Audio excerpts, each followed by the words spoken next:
कर्नाटक वाले आ गए, भूमि पुनर्स्थापना, मरुस्थलीकरण और सूखे से निपटने के उपाय लेके आ गए, आ गए जी आ गए, कर्नाटक वाले आ गए। 17 जून विश्व मरुस्थलीकरण और सूखा रोकथाम दिवस वर्ल्ड डेजर्ट डे के कार्य योजना पे स्थापित 1994 संयुक्त राष्ट्र बहुपक्षीय पर्यावरण संधि के 30 वर्ष पूरे।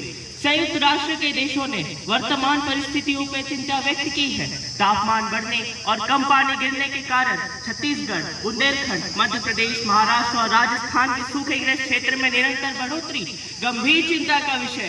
गंभीर चिंता का विषय, अरे भाई गंभीर चिंता का विषय।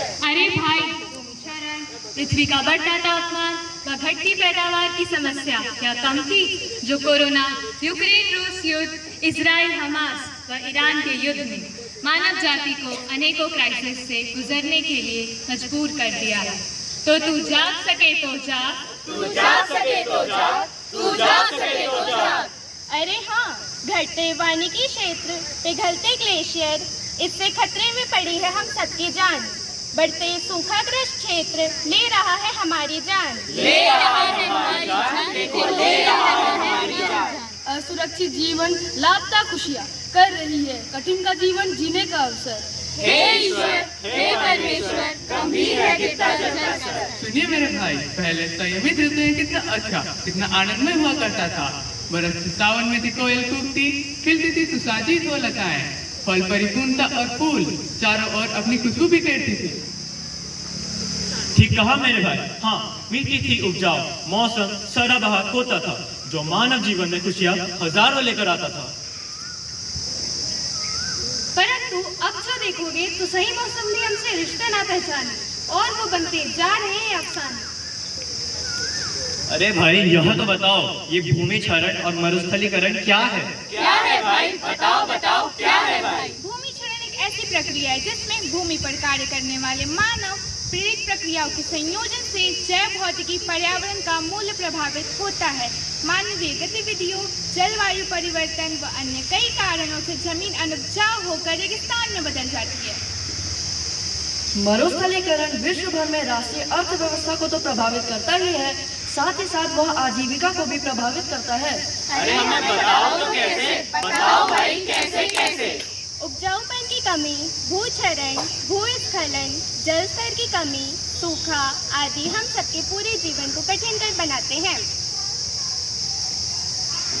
पारिस्थितिक विनाश बन रही है सजीव जगत के लिए खतरा। कैसे करेंगे हम इसको दूर, क्योंकि ये कर रहा है हम सबको बहुत मजबूर। हम तो बहुत मजबूर, अरे भाई हम तो बहुत मजबूर। भारत के माननीय प्रधानमंत्री ने हम सभी को सचेत किया है कि अगला विश्व युद्ध खाद्य व पानी के लिए होगा। भविष्य में यह होगा सबसे बड़ा खतरा। क्या सबसे बड़ा खतरा? अरे भाई सबसे बड़ा खतरा। सुनो भाई सुनो, अब हम आपको इन खतरों से दूर करने की क्षमता प्राप्त करने हेतु कुछ बताना चाहते हैं। सुनो भाई सुनो, कान लगाकर ध्यान से सुनो। अवशेष भूमि से ही एक ही भूमि पर पेड़ और कृषि फसलें उगाने होंगे। रासायनिक खाद में सब्सिडी हटाकर कंपोस्ट खाद को मुफ्त वितरित करना होगा। भूमि व वन संरक्षित एक्ट को अनिवार्य रूप से पालन करना होगा। मृदा दिवस के लक्ष्य प्राप्ति के लिए समता व ज्ञान का निर्माण करना होगा।